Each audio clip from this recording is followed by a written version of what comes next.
Bonjour, très contente de vous retrouver en cette rencontre hebdomadaire. Donc je continue sur ma lancée, j'ai voulu vous proposer, vous faire prendre conscience que parfois nous sommes pris dans des jeux de manipulation et de pouvoir, bien malgré nous, et qu'il était important d'en avoir conscience pour y remédier. Et à ma dernière vidéo, je vous ai parlé de la bande porteuse, c'est-à-dire de cet état de la relation dont il faut prendre soin, puisque, comme je vous l'avais fait remarquer, si notre relation est très détériorée, que nous sommes en conflit, l'autre n'entendra pas ce qu'on lui dit si nous ne prenons pas le détour de restaurer cette bande porteuse, c'est-à-dire la relation d'une manière ou d'une autre. Aujourd'hui, je voudrais continuer sur les ancrages et je voudrais, entre aujourd'hui et la prochaine fois, vous en proposer deux. Le premier aujourd'hui, c'est l'ancrage corporel. Qu'est-ce que c'est que l'ancrage corporel?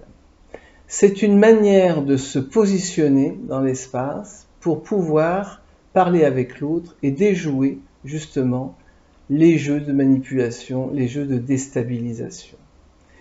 Donc ça va consister à avoir les pieds parallèles au sol, qu'on soit assis sur une chaise ou qu'on soit debout, les pieds parallèles au sol, le dos droit, sans forcément qu'il s'appuie sur la chaise, la tête droite, et qu'on soit assis ou debout, les bras ballants, c'est-à-dire que il est très important que l'énergie circule et que on va remarquer que l'énergie circule jamais aussi bien que lorsque elle n'est pas empêchée. Alors quand on a les bras croisés ou les jambes croisées, ça ne veut pas dire qu'on a moins d'énergie, ça veut dire, et c'est important, qu'elle est empêchée, c'est-à-dire qu'elle est détournée. Donc si nous voulons avoir toute notre puissance relationnelle pour pouvoir faire face à l'autre et oser lui dire ce qui est, on l'a déjà vu, pas facile pour nous à dire, il est très important de prendre l'énergie de la terre de manière à s'ancrer au sol. Et on va se rendre compte qu'en étant énergétisé par cette énergie de la terre, on n'aura pas besoin de prendre l'énergie de l'autre. Parce que qu'est-ce qui se passe dans les jeux de pouvoir et de manipulation, qui est encore une fois quelque chose d'humain? C'est pas forcément être des monstres que de manipuler, mais simplement on ne sait pas faire autrement, en tous les cas on ne nous l'a pas appris. Et donc je suis là pour donner une autre focale, faire un petit pas de côté. Et donc le fait de prendre l'énergie de la Terre va nous permettre de ne pas utiliser l'énergie de l'autre, de ne pas le vampiriser, de manière à rester ou à trouver ou à recouvrer notre puissance. Et là, je vais faire un petit détour et faire une différence entre la puissance et le pouvoir.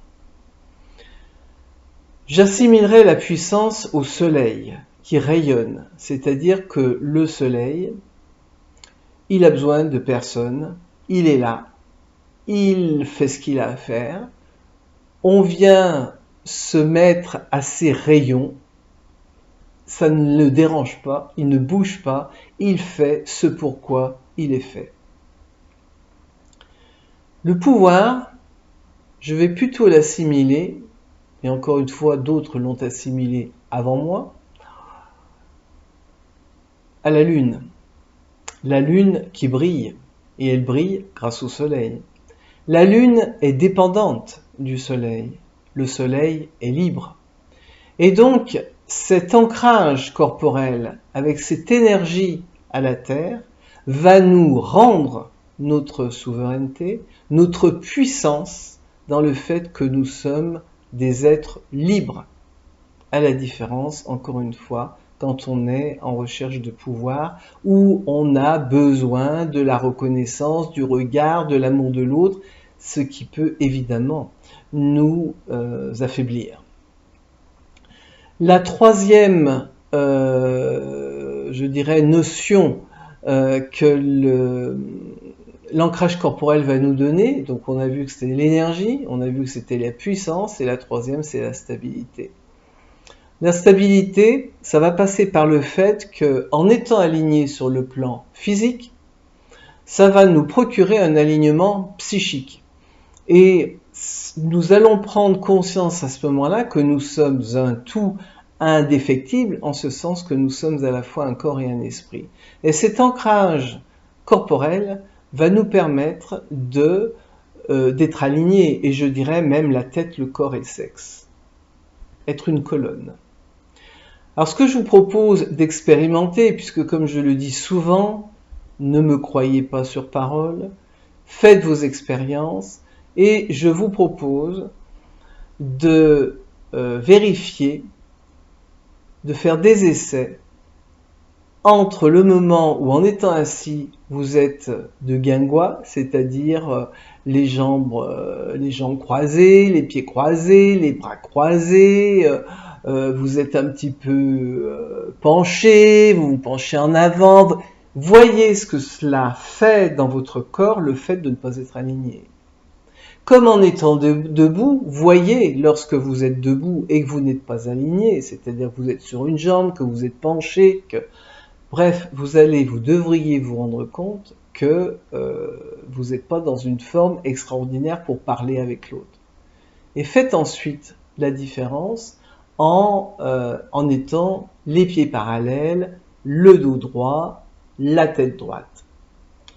Je vais ajouter quelque chose en plus, c'est le ventre.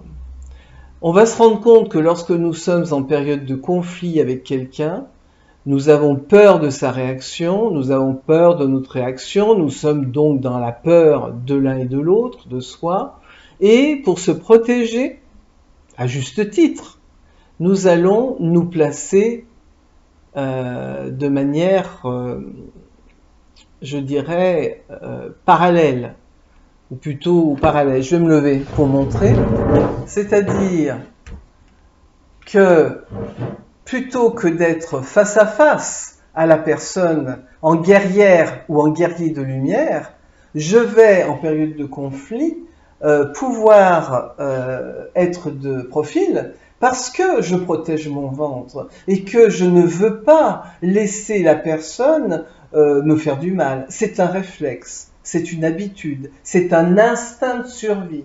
Et là, ce que je propose, qui n'est pas banal, évidemment, c'est de faire face à la personne avec son ventre, de la regarder dans les yeux, de créer cette bulle qui fait qu'en étant stable sur mes deux pieds dans le sol, les genoux légèrement fléchis, les bras le long du corps, c'est en effet une posture qui est très inhabituelle, mais je vous demande vraiment de l'expérimenter parce qu'au-delà de cette pensée critique et de dire mon Dieu mais j'ai l'air de quoi, vous devriez faire la différence entre le fait de quand je suis de profil et que j'ai peur et que donc je montre à l'autre que j'ai peur puisque je protège mon ventre et que presque à la limite ouais bon c'est bon hein, ça suffit hein, je t'ai déjà entendu, tu me l'as déjà dit ça va. Quand je suis moi-même agressive parce que l'autre me fatigue et qu'il me fait peur,